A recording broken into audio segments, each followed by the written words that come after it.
Welcome to DCS Mirage 2000C Startup Training. I am Top Gun with the AKA War Dog Squandered. I just wanted to make a note here that I'm not starting off inside the cockpit because we have to do a couple other things first. This startup tutorial is going to include a full INS alignment sequence. And in order to do that, you've got to go into DCS, and before you actually join any servers, because you won't be able to access this menu once you're in a server, you need to go into the options.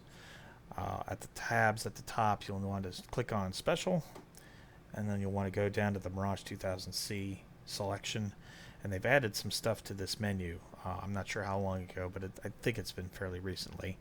But there's an option here to have INS does not require alignment. I don't remember what the default setting of this is. I think it's automatically turned off, but if you don't want to go through this process, you want to click on that.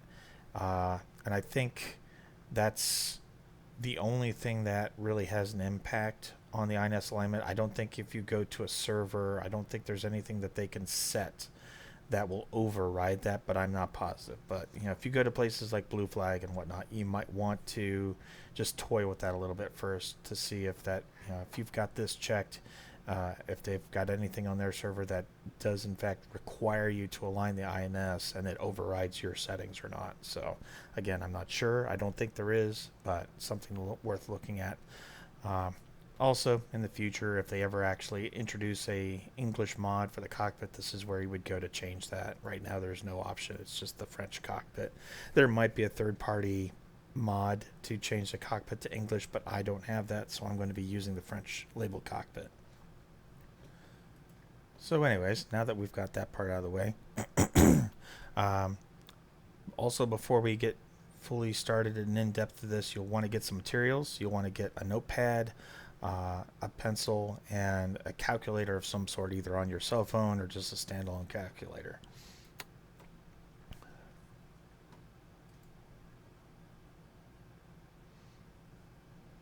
Okay, so let's go ahead and get into it.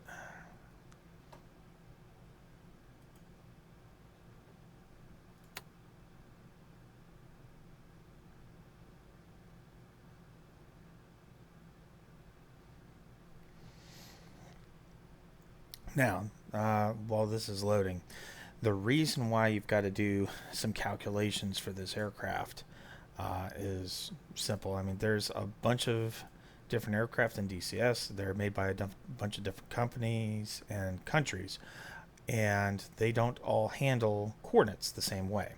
So, for example, with the A10C, you can do two types of coordinates. You can use latitude, longitude, which is in the format of degrees, minutes, seconds, or you can do UTM. With Russian aircraft like the Ka-50, you can handle coordinates in latitude, longitude in the format of degrees, minutes, seconds, or you can do degrees, minutes, decimals, which means degrees, minutes, and then a decimal, and then the numbers after that are what the proportion of the seconds are. Although in the respect of Ka-50, if you want to switch from one mode to another, you actually have to drill down into the setup of the ABRIS in order to do that. So in the case of French aircraft like the Mirage 2000C and all of the versions of the Gazelle SA-342, these aircraft operate in degrees, minutes, decimals, which is not the same thing as what you'll see on your F10 view.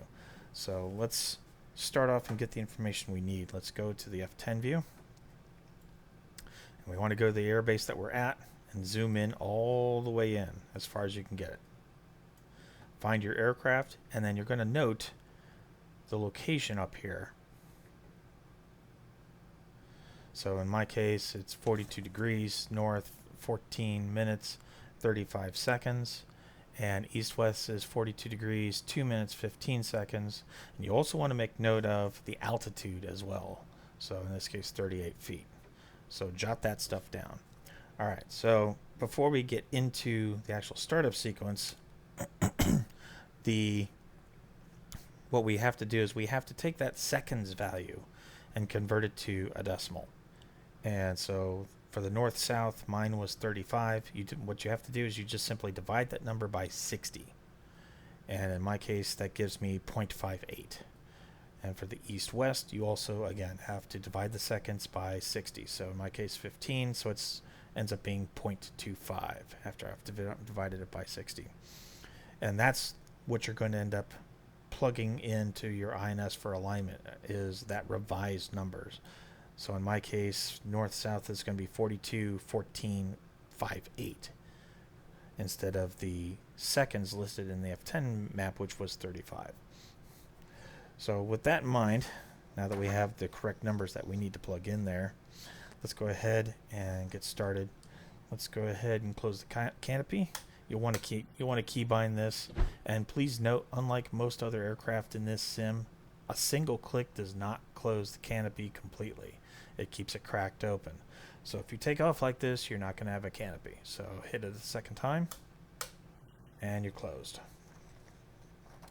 I'm going to be operating, by the way, off of checklist version 1.6. There are several items in this list that are listed in red text. That just means that while those items do need to be checked for takeoff, if you've got a new aircraft, those will already be set in the correct position, so you can kind of bypass those. But if you land and you fiddle around in the cockpit and you happen to hit those switches, those will be ones that you want to check the next time you go to start up the aircraft. So let's go and move on to battery, which is here. And electric power transfer is one of the switches that's already in the correct position here. Now we've got engine fuel left and right boost pumps. So we've got the right and the left. Then we've got starter fuel pump to the right. And in the French cockpit, I think it's Marche, if I'm pronouncing that right, stands for on, and rest stands for off. So that's what you're going to see a lot in the cockpit for A and M. Basically, just keep in mind M stands for on, A stands for off. Alright, so now the fuel shutoff valve, make sure that this is down with the guard over it, so off to the right. Ventilation, move this off to the right. Let's go ahead and do UHF mode rotary. So your UHF radio, one click to the, say, 10 o'clock position, so the M. Then you've got U VHF mode, the left rotary. You want that set to PAL G, which is basically, so 2 clicks to the 12 o'clock position. That just basically means you're monitoring the frequency plus the guard channel. Now I'm at Seneca, so I'm going to put into 132.000. And now if you want to use the radio manually selecting the frequency, you need to move this right rotary up to the M position for manual. If you want to use presets, leave it in the P, pointing towards P, and you'll be using the default settings with this preset knob, which you can set those channels in the mission editor. So let's go ahead and contact ATC for startup clearance. So you went ahead and do the / key to bring up your menu, and F5 for ATC. The airbase that you're at will always be at the top of the list, so F1, and then F3 to start up. Call key. In field 1-1. Request startup. Enfield 1-1. Call key. Cleared for startup. So let's turn on the parking brake, lever in the back right. And let's open the start button cover and press it. And once the RPMs gets up to about 11% or so, go ahead and move the throttle up a bit.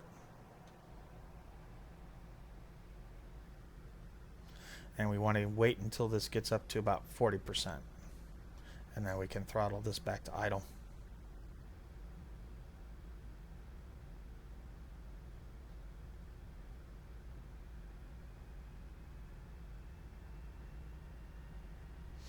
All right, there we go.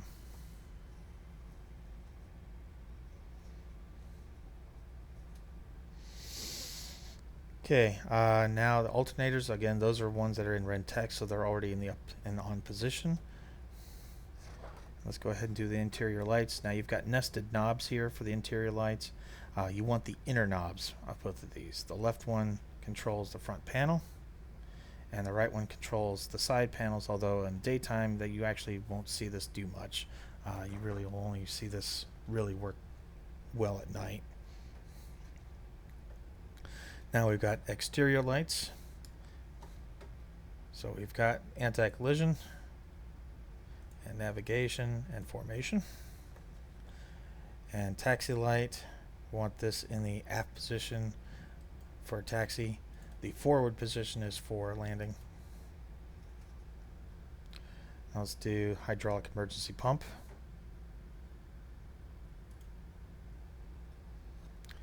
And let's go ahead and do INS PSM mode, the left rotary, to the VEI position. So that's referring to the nav panel here. So this knob, right click once to VEI.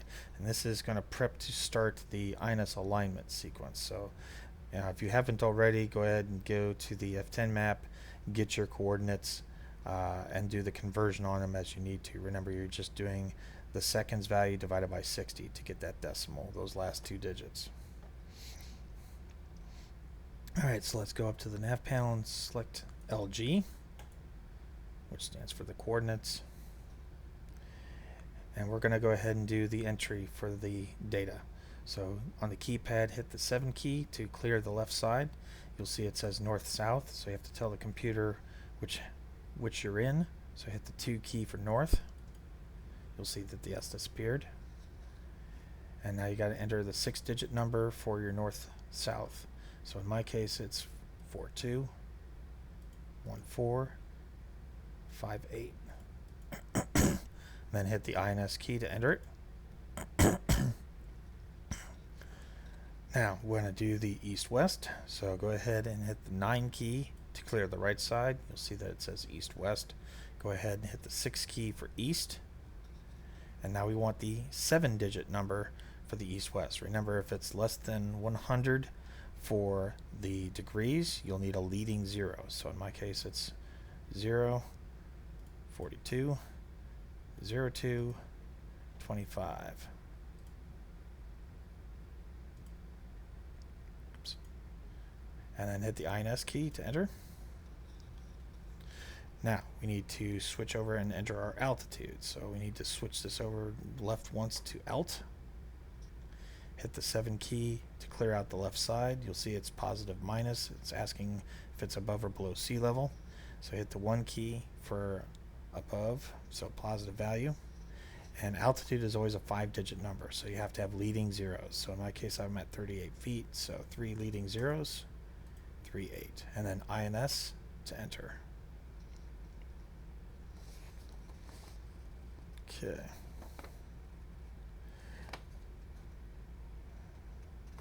Now at this point, we want to go back, and on the nav panel, left click once to get it to status, STS. That'll basically allow us to see the status of the alignment process. And the left rotary, switch that over to ALN for align. Now at this point, you'll see that the valve button is illuminated. Go ahead and press it, and that starts the alignment sequence. You'll see a yellow ALN and a number counting down. This will take a little while, several minutes, so we'll continue on to do other stuff while this is doing its thing. So let's switch over to the radar display, up to on, and go over to the radar itself and right click the rotary once to put it to warm up. Let's zoom out a little, and underneath the HUD, the left switch here, up to on, to get the heads up display turned on. Radar altitude, middle position to M. Electronic warfare, want to go ahead and activate the system into the middle position. And then you've got all the subsystems. So BR, that's for the internal jammer. You've got DA, which is for the radar warning. And you got the D2M, which is the missile warning system, which is now active in this sim. It does work. although it doesn't have full 360-degree coverage, so there are some blind spots that you need to be aware of. The decoys, so chaff and flare, I always set that to SA, semi-automatic. And we don't need to worry about the mode at the moment. Alright, so now we need the INS auxiliary heading horizon switch, which is back here, middle position. And then now that we've done that, we can uncage the backup ADI. Just left click on this button here. Go ahead and turn on your nose wheel steering. So you're going to need to keybind that, and you'll see the indicator in blue light up down here once it's on. Let's go ahead and close the starter cover, and we'll turn off the associated fuel pump. And we'll put the ventilation switch back to the middle position.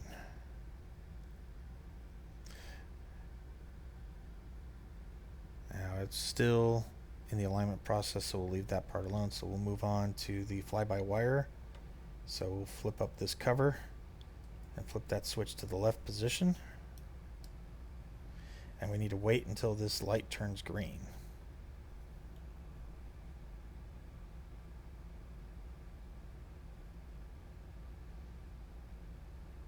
There we go. And go ahead and close that. And audio warning switch. So that's this position here. You'll want to check your warnings, see if there's any warnings or not. You can turn that off so it's not screaming at you the moment you turn this on. And at this point, we're waiting for the alignment. So while we're waiting, let's go ahead and put some weapons on the aircraft. So let's zoom out a little bit, and on the communications menu, let's go back to the parent menu. Go back to F8 for the ground crew and do a rearm and refuel. And on the outer wing stations 1 and 9, the only thing really you can put on there is Magics. And the inner 8 and 2, we'll go ahead and put on the Super 530s. And we'll go ahead and put a fuel tank on the center station. Now, by default, the Mirage comes with a drag chute on the center line. Between aero braking and the brakes on this aircraft, it's really not needed. What you really do need, a lot more than that, are additional countermeasures, because as you can see right now, 14 flares. That's nothing. You'll breeze through that in a second. So we need to have more. So what you can do is on station 10, you can put an eclair pod on. I don't know if I'm pronouncing that right or not, but that will allow you to have more countermeasures. So let's go ahead and do that. Increase the flare count. We'll top off the fuel, and let's request ground crew. Request refueling. Request Copy. rearming. Copy. And INS is still aligning down here, you can see. You do see that it's switched from a yellow ALN and now it says a green PRET, but it's flashing, so Refueling complete. you're looking for a solid PRET. If it's flashing, it's still aligning.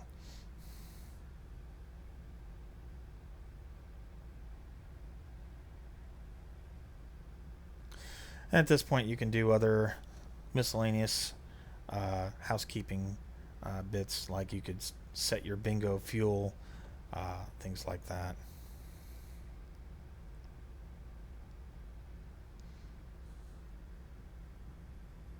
Looks like they're about done putting the weapons on. Rearming complete. Okay, now once we did that, you'll notice that earlier I already cleared out the master caution, and now we have another master caution here. That's because we have a fuel tank on board. And when you have a fuel tank, you have to be in air-to-ground mode, which will limit the amount of G's that you can pull. So you really don't want to get into a dogfight with weapons. And there goes the sound warning chimes. So let's clear the warning out.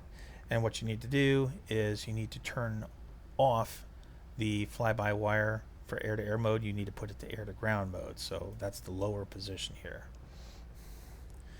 And that will limit the total number of G's that you can pull while you've got heavy weapons or fuel tanks on board. So just keep in mind, if you're flying around and you've got nothing but air-to-air ordnance and a fuel tank, and you dump the fuel tank, you'll need to go back down to this switch and put this in the up position.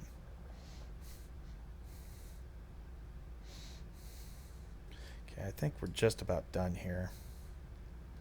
And as you can see, this is counting down, so don't be fooled. This goes through several sequences, so don't get your hopes up. You know, if you're early on and you see it's gone from 250 down to 0, because it'll probably go back up to another set of numbers and count down again. It's got to do this several times before it gets completely finished.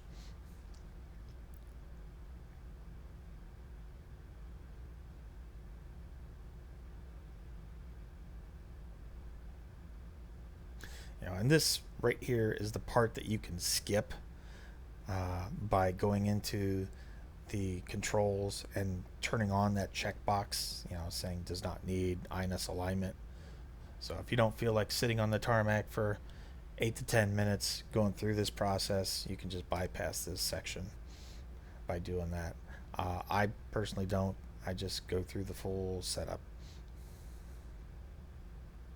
So it looks like we've got probably another 30 seconds to go here.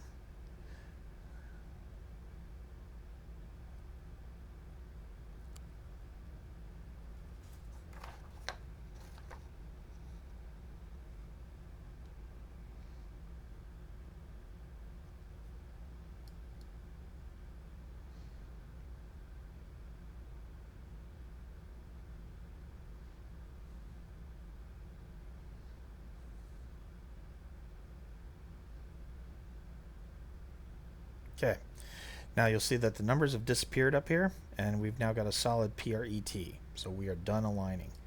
So let's go ahead back over to the nav status, and we'll set this from STS back over to N as normal, and we'll set this from align, and we'll put this up to nav. And just so we can see our coordinates, we'll switch this back over to LG so we can see our current position. Okay. Let's go ahead and ask ATC for taxi clearance. So bring up your menu, go to ATC, F1 for your airbase, and request taxi. Call key. Infield 1-1. Request taxi to runway.